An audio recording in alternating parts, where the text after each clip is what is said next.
Hello friends, welcome to solar Gyan and RE news channel. अगस्त 2021 first week में renewable energy के बारे में क्या अपडेट है, आइए उसके बारे में डिस्कस करते हैं।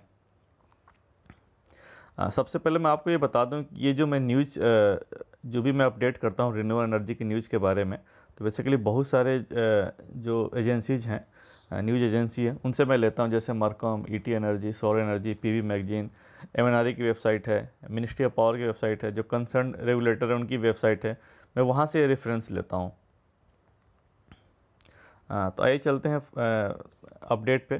फर्स्ट है Andhra Pradesh electricity regulatory commission rules in favour of solar power generator stating the southern power distribution company of Andhra limited, ये वहाँ का डिस्कॉम है, is not entitled to recover wheeling charges and losses regarding the connectivity of a 20 megawatt solar projects with 132/33 kV Sambepalli substation of Transmission Corporation of Andhra प्रदेश।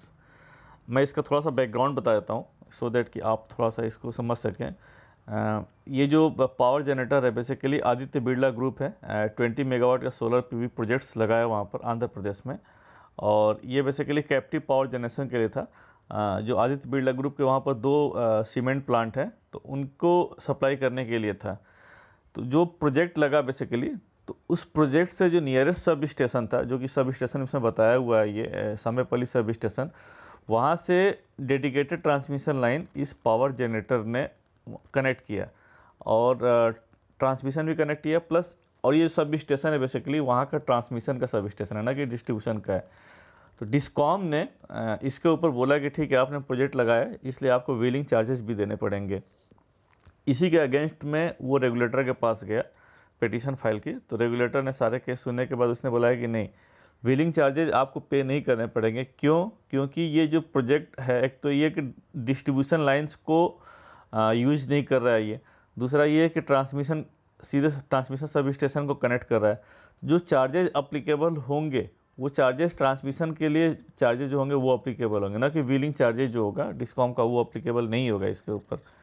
तो ये discom ने ये regulator ने ये इस पर दिया है। दूसरा ये है कि ये कैप्टिव पावर प्रोजेक्ट्स हैं, तो सब कुछ जो रिस्पॉन्सिबिलिटी है ट्रांसमिशन, जो उसने डेडिकेटेड ट्रांसमिशन लगाया सब स्टेशन में कनेक्ट करने के लिए, तो सारी रिस्पॉन्सिबिलिटी, सारा सुपरविजन सब जनरेटर ने किया है, सोलर पावर जनरेटर ने किया है।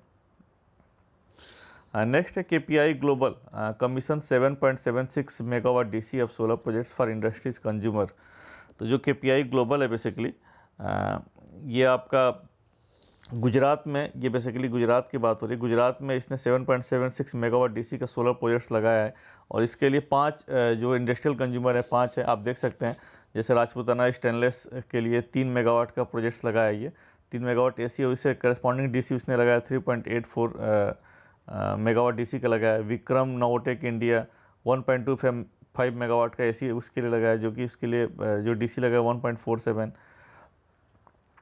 उर्वशी पल्प एंड पेपर मिल उसके लिए 1.35 मेगावाट एसी का प्रोजेक्ट लगाया है ये।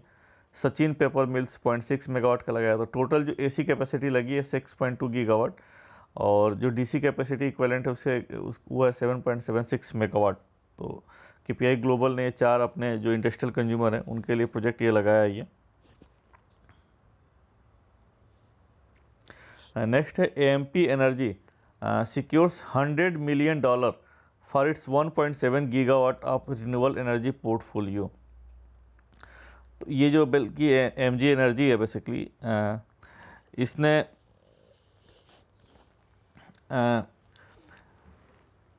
कोपनहेगन इंफ्रास्ट्रक्चर पार्टनर जो है उसके साथ टाई अप किया है। उस टाई अप के थ्रू उसने $100 मिलियन का जो है 1.7 मेगावाट जो प्रोजेक्ट्स जो आएंगे उसके लिए उसने टाई अप किया फंड। और ये 1.7 गीगावाट जो कि 1700 मेगावाट होता है, इसको 2 पार्ट में अगर डिवाइड करते हैं तो 900 मेगावाट जो प्रोजेक्ट्स हैं वो लेट स्टेज प्रोजेक्ट है, वो प्रोजेक्ट बाद में आएंगे, जो कि सोलर पीवी और विंड हाइब्रिड सोलर प्रोजेक्ट्स की बात कर रहे हैं।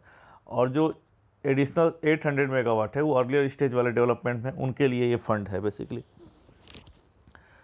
नेक्स्ट है OMERS infrastructure to acquire 19.4% stake in Azure Power for $219 million. ये बेसिकली जो एज्योर पावर में जो स्टेक की बात कर रहा है 19.4 जो OMERS इंफ्रास्ट्रक्चर ने लिया है ये स्टेक बेसिकली आईएफसी का, ये ऑलरेडी ये जो है इसने आईएफसी से स्टॉक परचेज एग्रीमेंट किया है OMERS इंफ्रास्ट्रक्चर ने। और अगर हम एज्योर पावर की बात करते हैं तो एज्योर पावर आज की डेट में उसकी जो ऑपरेशनल कैपेसिटी है 2 गीगावाट सोलर की ऑपरेशनल कैपेसिटी है, और 5.2 गीगावाट जो है बेसिकली वो अंडर कंस्ट्रक्शन प्रोजेक्ट है, पाइपलाइन में है ये।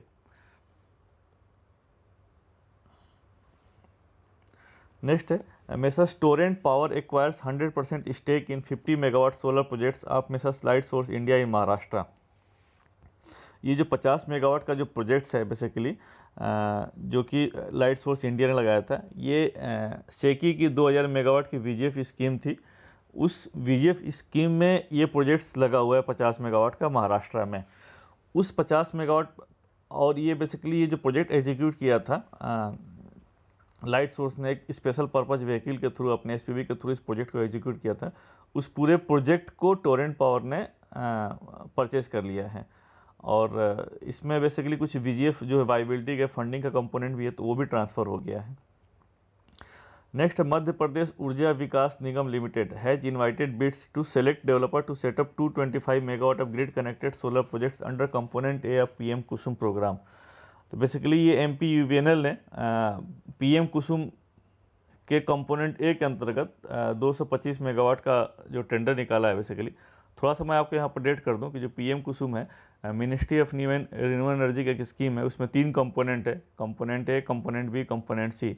जो कंपोनेंट ए है बेसिकली वो डिस्ट्रीब्यूटेड सोलर प्रोजेक्ट्स के लिए है, जिसमें कि आप 500 किलोवाट से लेकर के 2 मेगावाट तक लगा सकते हैं। इसमें फार्मर्स और बहुत सारे एसोसिएशन है, फार्मर्स एसोसिएशन, वो इस प्रोजेक्ट्स को लगा सकते हैं। जो कंपोनेंट बी और सी है बेसिकली वो पंप के लिए है। जो कंपोनेंट बी है बेसिकली आइसोलेटेड पंप के लिए है, जो कि डीजल DG से चलते हैं। और जो कंपोनेंट सी है वो ग्रिड कनेक्टेड जो पंप होते हैं उसको सोलराइज करने का इसमें प्रोविजन है। उसमें भी बेसिकली 2 कंपोनेंट अप कर दिया गया, 50% जो है फीडर लेवल पर सोलराइजेशन होगा, और 50% जो है इंडिविजुअल पंप का सोलराइजेशन होगा। और बी और सी में DCR मैंडेटरी है, डोमेस्टिक कंटेंट रिक्वायरमेंट मैंडेटरी है। मतलब ये है कि सोलर सेल्स और मॉड्यूल्स जो होंगे वो मेड इन इंडिया होना चाहिए। तो अब आइए बात करते हैं जो कंपोनेंट ए में जो ये टेंडर निकला 225 मेगावाट का, इसका जो ऑनलाइन जो बिड सबमिशन की जो डेट है, लास्ट डेट है वो 31 अगस्त 2021 है, और इसमें सीलिंग टैरिफ 3.07 पर यूनिट है। इसका मतलब ये है कि जो कंपोनेंट ए है उसमें जो भी स्टेट्स को जो कैपेसिटी इसमें एलोकेट होती है, उसमें वहाँ का जो कंसर्न स्टेट रेगुलेटर है उसको टैरिफ फिक्स करना पड़ता है, अपर टैरिफ फिक्स करना पड़ता है। तो बिडिंग बेसिकली अपर टैरिफ पे होती है। ये टैरिफ फिक्स है, उससे ज़्यादा आपको रेट नहीं मिलेगा। जो रिवर्स ऑक्शन होगा, ये ऑक्शन होगा, जो भी बिडिंग होगी उससे आपको कम पे कोट करना पड़ेगा। तो सीलिंग टैरिफ यहाँ पर 3 रुपये 7 पैसे पर यूनिट है। परफॉर्मेंस बैंक गारंटी 5 लाख पर मेगावाट है। और जो इसमें जो CUF रखा गया, मिनिमम CUF आपको 15% देना ही पड़ेगा, 15% है इसमें। और नेटवर्थ जो होता है, जो डेवलपर जो सिलेक्ट होगा उसका मिनिमम नेटवर्थ 1 करोड़ पर मेगावाट होना चाहिए। नेक्स्ट है as per ministry of power's Praapti portal. Basically जो प्राप्ति पोर्टल है मिनिस्ट्री ऑफ पावर का, इसमें जो डिस्कॉम के जो ड्यूज होते हैं वो मंथली बेसिस पे इसमें अपडेट किया जाता है। तो इस पोर्टल के हिसाब से डिस्कॉम ने अभी तक 12,191 करोड़, जो ये जून की फिगर है बेसिकली, तो 12,190 crore to RE generator, renewable energy generator, in excluding dispute payments in overdue payment across 256 pending invoices at the end of June 21।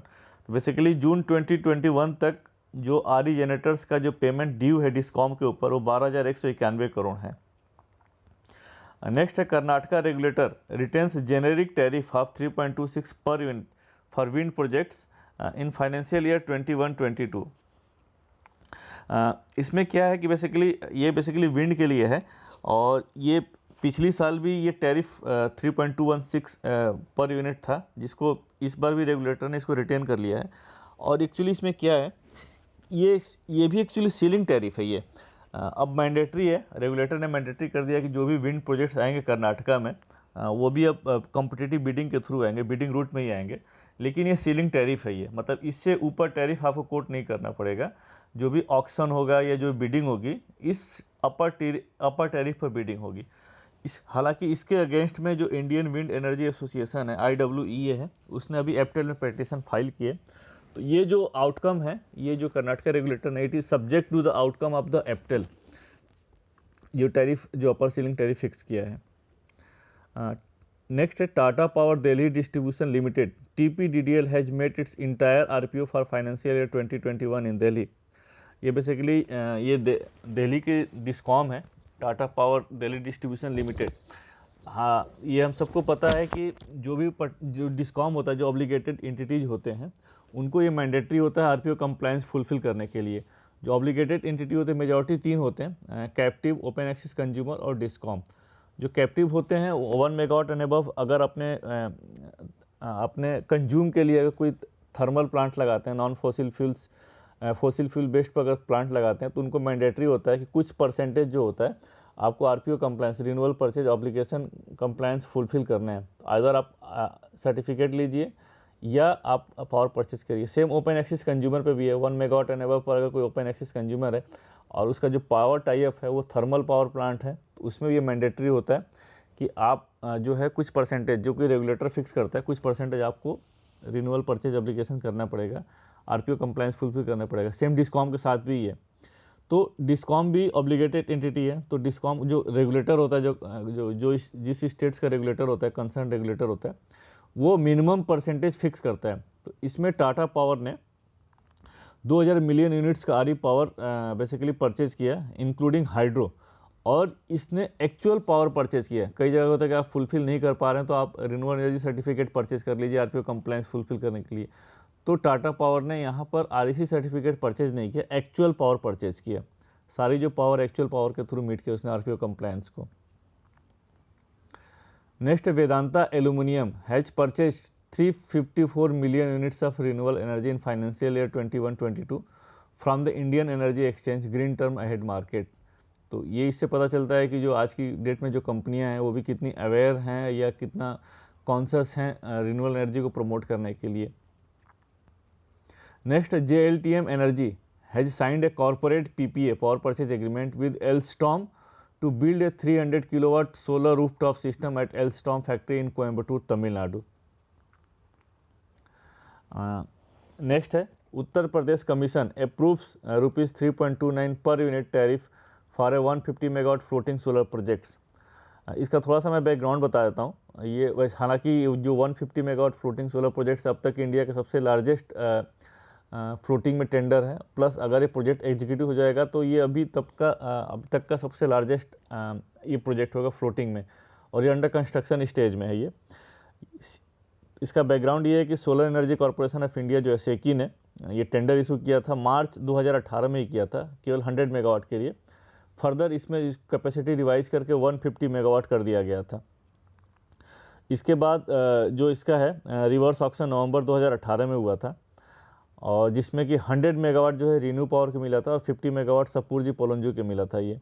और ये जो प्रोजेक्ट है बेसिकली जो ये फ्लोटिंग सोलर प्रोजेक्ट है, ये उत्तर प्रदेश के सोनभद्र डिस्ट्रिक्ट में है, जो है रिहन डैम गोविंद वल्लभ भाई रिजर्वायर करके है, वहाँ पर ये प्रोजेक्ट आ रहा है ये। और इसमें सेकी का जो है 7 पैसा पर यूनिट जो चार्जेज है, ट्रेडिंग चार्जेज है, प्लस इसमें 5 पैसा पर यूनिट जो है उत्तर प्रदेश जल विद्युत निगम लिमिटेड को दिया जा रहा है रिजर्वायर के लिए 5 पैसा पर यूनिट, और 2 पैसा पर यूनिट जो है कंटिजेंसी प्लान के लिए दिया जा रहा है। तो टोटल 7 पैसा जो है आपको उत्तर प्रदेश जल विद्युत निगम लिमिटेड को लिया जा रहा है ये। तो जो टैरिफ निकल के आया ये 3.29 प्लस सेकी का 7 पैसा पर यूनिट मार्जिन प्लस 7 पैसा उत्तर प्रदेश जल विद्युत निगम लिमिटेड, इसको रेगुलेटर ने अप्रूव कर दिया है। नेक्स्ट है REMCL has issued tender for 210 megawatt solar projects under DCR category on vacant railway land. REMCL जो कि ये जॉइंट वेंचर कंपनी है इंडियन रेलवे और राइड्स लिमिटेड की, इसने 210 मेगावाट के लिए सोलर टेंडर इनवाइट किया है बीडर के साथ। और ये जो प्रोजेक्ट आएंगे बेसिकली रेलवे के जो वैकेंट लैंड्स हैं वहाँ पर ये प्रोजेक्ट आएंगे, और ये अंडर DCR कैटेगरी है। DCR कैटेगरी का मतलब ये कि डोमेस्टिक कंटेंट रिक्वायरमेंट, जो पैनल्स इसमें जो मैंडेटरी है, जो पैनल्स इस प्रोजेक्ट्स में लगेंगे वो मेड इन इंडिया होने चाहिए, जिसमें कि सोलर सेल और मॉड्यूल दोनों मेड इन इंडिया होने चाहिए, इंडिया में ही बने होने चाहिए। और इस जो बिड्स की जो लास्ट डेट है 21 अक्टूबर 2021 है। नेक्स्ट है NTPC renewable invites bid to install green hydrogen fuelling station in Leh Ladakh. ये बेसिकली क्या है कि एनटीपीसी ने एक सब्सिडरी कंपनी बनाई है, एनटीपीसी रिन्यूएबल एनर्जी लिमिटेड। ये 100% सब्सिडरी कंपनी है। एनटीपीसी रिन्यूएबल एनर्जी लिमिटेड ने एक एमओयू साइन किया है बेसिकली लद्दाख एडमिनिस्ट्रेशन से to set up India's first green hydrogen mobility project. तो एनटीपीसी रिन्यूएबल एनर्जी लिमिटेड के बिहाफ पे एनटीपीसी ने अभी एक टेंडर निकाला है। ये बेसिकली पायलट प्रोजेक्ट है और इसका जो लास्ट डेट है 23 अगस्त 2021 है। इसमें जो डेवलपर का स्कोप है इसमें सब कुछ ही इंक्लूड है, design, engineering, manufacturing, supply, packing, forwarding, transportation, unloading, storage, installation, testing, commissioning, trial operation, performance guarantee test of hydrogen fuelling station at Leh Ladakh. तो सब कुछ इसमें इंक्लूड है। नेक्स्ट है solar power generators prayer regarding payment of wheeling charges rejected by Rajasthan electricity regulatory commission. इसमें basically क्या है कि हमने जो फर्स्ट अभी जो इसमें कवर किया था Andhra Pradesh electricity regulatory commission है, जस्ट उसका अपोजिट है। इसमें भी जो पावर जनरेटर है बेसिकली इसने प्रोजेक्ट लगाया प्लस अपना डेडिकेटेड ट्रांसमिशन लगाया नियर सब स्टेशन पे।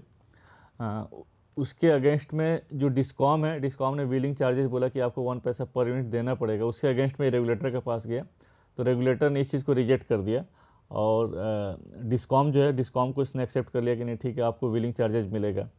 तो एपी में इसके जस्ट अपोजिट ऑर्डर आ रहा है और राजस्थान में जस्ट ये वाला ऑर्डर आ रहा है। नेक्स्ट है APTEL has ruled in favour of solar developer allowing the approval of for the extension of schedule commercial operation date granted by Gulbarga electricity supply company limited GESCOM. ये केस क्या है, इसको थोड़ा सा डिटेल में समझना पड़ेगा। इसमें क्या है कि इसमें सोलर प्रोजेक्ट डेवलपर जो है ये बेसिकली एक कर्नाटका में पहले actually feed in tariff route में प्रोजेक्ट लगते थे। तो उसमें जो रेगुलेटर ने जो सबसे पहले निकाला था उसमें निकाला था कि अगर अप्रैल 2013 से आप मार्च 18 के बीच में अगर पीपीए साइन कर लेते हैं और प्रोजेक्ट लगा देते हैं, जो पीपीए के हिसाब से जो भी कमीशनिंग डेट है उसमें अगर प्रोजेक्ट लग जाता है उस केस में आपको 8.40 रुपये पर यूनिट टैरिफ मिलेगा। इसने 2015 में फिर रेगुलेटर ने रिवाइज कर देता है कि नहीं, अगर आप 1 अप्रैल 13 से लेकर के 30 अगस्त 15 तक अगर आप पीपीए साइन कर लेते हैं और प्रोजेक्ट जो है एज पर पीपीए अगर कमीशनिंग कर लेते हैं उस पर्टिकुलर ड्यूरेशन में तो आपको 8.40 रुपये पर यूनिट मिलेगा।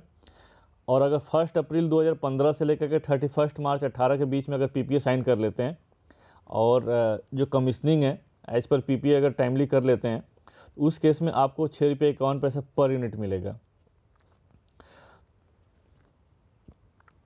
तो इस केस में ये जो डेवलपर है, जो प्रोजेक्ट डेवलपर है, इसने पीपीए साइन करता है 29 अगस्त 2015 को। देख लीजिए ये 1 सितंबर 2015 से पहले करता है, 2 दिन पहले करता है। ये पीपीए साइन करता है 29 अगस्त 2015 को, सेम डे ही रेगुलेटर के पास सबमिट कर देता है ये।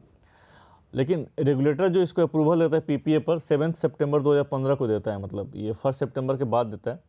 और इस प्रोजेक्ट की जो कमीशनिंग है 27 मई 2017 को होती है।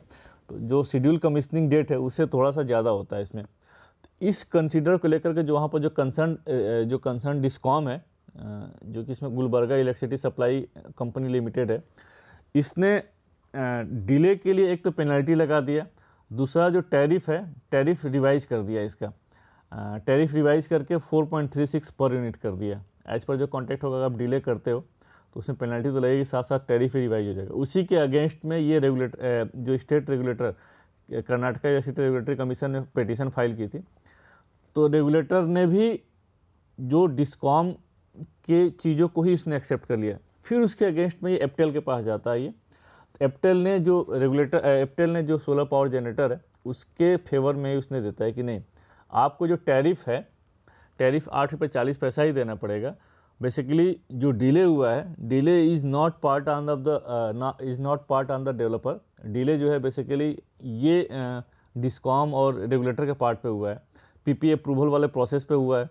इसमें एसपीबी फॉर्मेशन के लिए 3 मंथ्स का जो डिले था, जो मिला था एक्सेप्टेंस, वो 3 महीने बाद मिला था। जो इवैक्यूएशन का जो अप्रूवल है वो भी डिले हुआ था गवर्नमेंट के पार्ट पर। इन सब सारी चीज़ों को कंसीडर करते हुए एप्टेल ने बोला कि नहीं, आप टैरिफ रिवाइज करिए और 8.40 रुपये पर यूनिट के हिसाब से ही मिलेगा। जो कमीशनिंग जब हुआ था प्रोजेक्ट का उसके बाद से 8 रुपये 40 पैसे का रेट अप्लीकेबल होगा और पेमेंट गेस्कॉम को बोला है कि आप अकॉर्डिंगली करिए। नेक्स्ट है Adani green's total income up by 23% year on year to ₹1079 crore in quarter of financial year 2022। तो अदानी ग्रीन जो है अदानी ग्रीन एनर्जी लिमिटेड की इनकम बढ़ गई है। नेक्स्ट है the ministry of road transport and highway has issued a notification to exempt battery operated vehicle for paying registration और renewal fee. तो एक ये बहुत ही अच्छा ई व्हीकल्स के लिए बहुत ही अच्छा न्यूज़ है, जिसमें कि ministry of road and transport ने रजिस्ट्रेशन और रिन्यूअल्स के लिए जो बैटरी ऑपरेटेड व्हीकल है उसमें एग्जेम्प्ट कर दिया है। नेक्स्ट है ग्लास मैन्युफैक्चरर्स आसी India and Vishakha group have announced their joint venture to set up a greenfield solar glass plant at Mundra Gujarat. ये बेसिकली मैं यहाँ पर आपको अपडेट कर दूँ, जो मुंद्रा में है, तो मुंद्रा में ऑलरेडी अदानी का मैन्युफैक्चरिंग प्लांट है, सोलर सेल और मॉड्यूल मैन्युफैक्चरिंग प्लांट है, और उसी को सपोर्ट करने के लिए जो है अदानी ग्रुप जो है एंसिलरी यूनिट को सपोर्ट करने के लिए कंपनियों से टाई अप कर रही है। तो इसी के लिए आसी इंडियन विशाखा ग्रुप ने सोलर ग्लास प्लांट लगाने के लिए किया है इसमें। और अभी मैं आपको बता दूं कि इंडिया में अभी आज की डेट में जो सोलर ग्लास मैन्युफैक्चरर्स हैं, अभी एक ही कंपनी है, वो है बोरोसिल, केवल वही बनाती है, और कोई कंपनी नहीं, या और कोई कंपनी नहीं है यहाँ पर। और ये जो है फेज़ 1 में 3 गीगावाट तक का प्लांट लगेगा और ये 18 से 24 महीने में पूरा प्रोजेक्ट ये कंप्लीट हो जाएगा। नेक्स्ट है the Bihar Renewable Energy Development Agency BREDA has invited expression of interest to impanel installers for grid connected solar projects of 2 megawatt capacity at various government building under the capital expenditure model capex। और ये basically जो bits है basically दो category में, जो category 1 है उसमें जो प्रोजेक्ट की जो रेंज है 2 किलोवाट से लेकर के 10 किलोवाट तक है, और जो कैटेगरी बी है वो 11 किलोवाट से लेकर के 100 किलोवाट तक की कैपेसिटी है इसमें। और जो सबमिशन डेट है, लास्ट सबमिशन डेट है बिट्स की, वो 16 अगस्त 2021 है। नेक्स्ट है Japan's Mitsui to invest ₹30 crore in biomass company, जो इंडियन कंपनी है Punjab renewable energy system private limited. Next है APTEL directs Karnataka discom to issue new tariff order for bagasse based project. इसमें ट्रिब्यूनल ने जो स्टेट कमीशन है उसको ये भी बोला है कि जो कैपिटल कॉस्ट है बेसिकली जो बगास बेस्ड प्रोजेक्ट लगाने के लिए पर मेगावाट पे जो आता है, वो अब सीआरसी ने जो डिटरमिन किया उसको भी आप कंसीडर करिए। और सीआरसी ने बेसिकली कंसीडर किया कितना 4.925 करोड़ पर मेगावाट कंसीडर किया है। तो एप्टेल ने बोला है कि आप इसको इस कॉस्ट को भी कंसीडर करिए while determining the tariff. Next है RP Sanjiv Goenka group company set to acquire Chandigarh discom. और इसका रीज़न ये है कि जो आरपी संजीव गोयनका जो ग्रुप है उसने अब तक की हाईएस्ट बिड इसने प्लेस किया है 871 करोड़ का 100% एक्विजिशन। हालांकि और भी कंपनियों ने इसमें प्लेस किया था, जैसे कि एनटीपीसी, टोरेंट पावर, और भी कंपनियों ने इसमें किया था, अदानी ने भी किया था इसमें। तो बहुत सारी कंपनियों ने इसमें बिड्स किया था, लेकिन हाईएस्ट बिड जो है बेसिकली अभी RP Sanjiv Goenka group company ने ही किया है, जो कि CESC जो है इनके कंट्रोल में जो है। नेक्स्ट है BHEL invites bids for multi crystalline and mono PERC solar cell supply.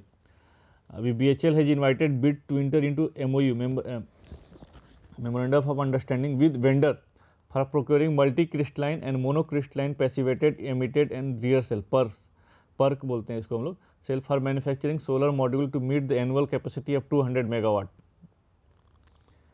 इसमें जो लास्ट डेट है बिड सबमिशन की 16 अगस्त 2021 है, और इसमें जो सेल डिलीवर करने हैं बेसिकली एवरी मंथ आपको 15 मेगावाट इसमें सेल डिलीवर करने पड़ेंगे। और मेक इन इंडिया को प्रेफरेंस दी जाएगी, जो मतलब जो इंडियन सोलर सेल्स मैन्युफैक्चरर्स हैं उनको इसमें प्रेफरेंस दी जाएगी। नेक्स्ट है deadline for BIS certification of solar inverter extended to 31 दिसंबर 2021 बाई MNRE। और ये जो डेडलाइन है बहुत बार एक्सटेंड की जा चुकी है। Chhattisgarh state electricity regulatory commission has propose amendment to the grid interactive distributed renewable energy sources regulation 2019। और इसमें जो मेजर जो चेंजेस है बेसिकली इस रेगुलेशन में वो नेट मीटरिंग को लेकर के है। अभी एट प्रेजेंट जो था उसमें नेट मीटरिंग पर कोई कैप लिमिट नहीं था, आप नेट मीटरिंग में कितने भी प्रोजेक्ट लगा सकते हैं। लेकिन अब इस अमेंडमेंट में नेट मीटरिंग पर कैप कर दिया गया, 500 किलोवाट कर दिया गया, या आपका जो भी सैंक्शन लोड है ये उस पर है, ये तो 500 किलोवाट कर दिया गया इसमें। नेक्स्ट है Maharashtra electricity regulatory commission direct discom to allow gross metering for installed rooftop solar projects. इसमें एक डेवलपर था जो कि रेगुलेटर के पास चला गया, जो डिस्कॉम था वहाँ पर MSDCL, वो अलाउ नहीं कर रहा था प्रोजेक्ट लगाने के लिए, तो उसके लिए उसने डायरेक्ट किया कि नहीं आप इसको अलाउ करिए, और जो मीटरिंग है ग्रॉस मीटरिंग में इस चीज़ को कंसिडर करिए। और जो इससे रिलेटेड है नवंबर 2019 में जो रेगुलेशन निकाला था हमने, उसको आप कंप्लाइंस करिए, और इसके लिए जो भी प्रोसीजरल जो गाइडलाइंस है 3 महीने के अंदर इशू करिए। Next rate contract tender issued by Rajasthan electronic and instruments limited REIL for 8000 DCR mono और polycrystalline solar modules. Basically tender निकाला है REIL ने 8000 megawatt DCR domestic content requirement mono और पॉलीक्रिस्टलाइन सोलर मॉड्यूल्स के लिए।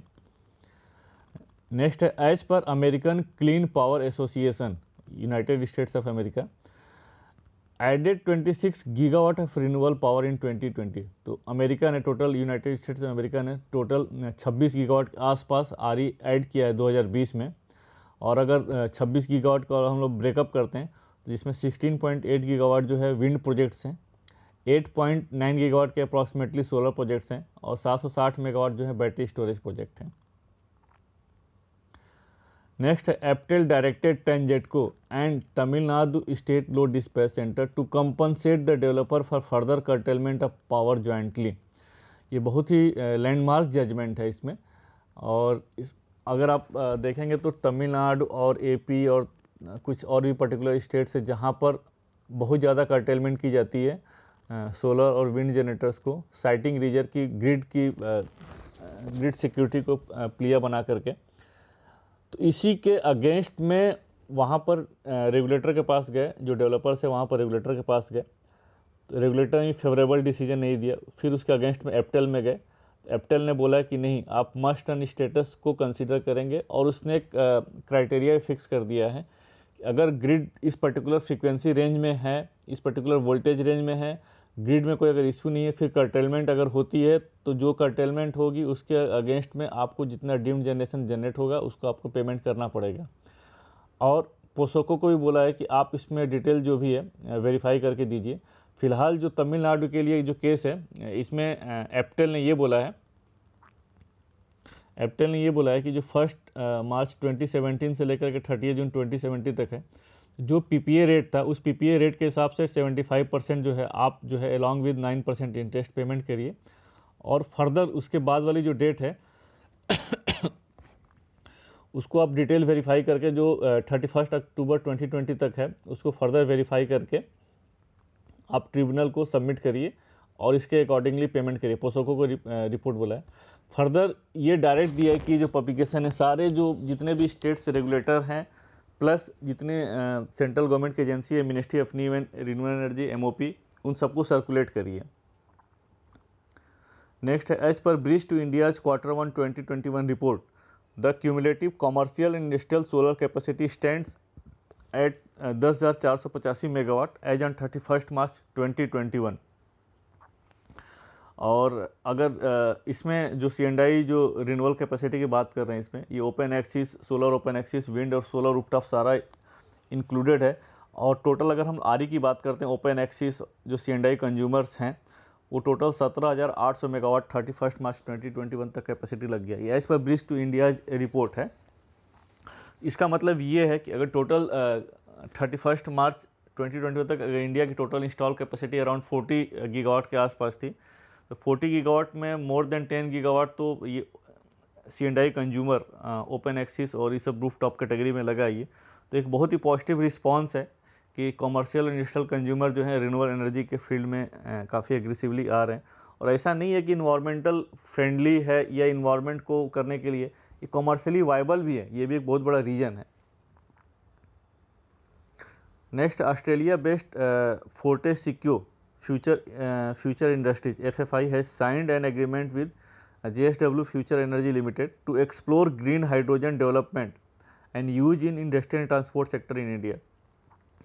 Green hydrogen can be produced through the electrolysis of water from the any low cost energy sources. Basically इसमें यही होता है कि इलेक्ट्रोलिसिस जो वाटर है, जो सोर्सेज इलेक्ट्रोलिसिस के थ्रू हम लोग हाइड्रोजन प्रोड्यूस कर सकते हैं, इस हाइड्रोजन को एज ए फ्यूल यूज़ कर सकते हैं। लेकिन जो हाइड्रोजन प्रोड्यूस करते हैं बेसिकली वाटर से, वो पावर कंज्यूमिंग यूनिट है, बेसिकली बहुत ज़्यादा पावर चाहिए। अब यही चल रहा है कि इस जो पावर है, इस पावर को रिन्यूएबल एनर्जी के थ्रू अगर हम लोग प्रोड्यूस करते हैं,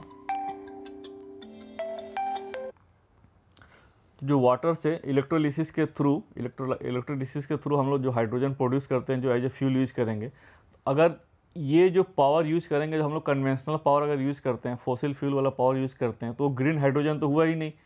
इसलिए अब ये चल रहा है कि इसको हम लोग रिन्यूएबल एनर्जी के थ्रू, इस इलेक्ट्रोलिसिस प्रोसेस के थ्रू, वाटर के थ्रू हम लोग हाइड्रोजन प्रोड्यूस कर सकें, जिसको हम लोग ग्रीन हाइड्रोजन बोलते हैं। तो ये इसमें काफ़ी स्कोप है और इसमें काफ़ी बड़ी बड़ी कंपनियां भी इसमें एंटर कर रही हैं, क्योंकि जो हेवी इंडस्ट्रीज़ है, जितने बड़े हेवी जैसे स्टील प्लांट हो गया, एल्युमिनियम प्लांट्स हो गया, जो कंटिन्यूस जो रनिंग प्लांट्स होते हैं, उनको हम सोलर और विंड से तो चला नहीं सकते हैं। उसके लिए जो अभी वाइबल ऑप्शन है वो हाइड्रोजन प्लांट है, इसलिए काफ़ी प्रमोट किया जा रहा है इसमें। नेक्स्ट है ReNew power to build 500 megawatt of open access renewable energy projects for RackBank data centre. RackBank data centre ने रिन्यू पावर से अभी टाई अप किया है 500 मेगावाट प्रोजेक्ट्स के लिए, रिन्यूएबल एनर्जी प्रोजेक्ट्स के लिए। जो डाटा सेंटर के लिए जो पावर रिक्वायरमेंट होगी वो इस प्रोजेक्ट्स के थ्रू मिलेगा।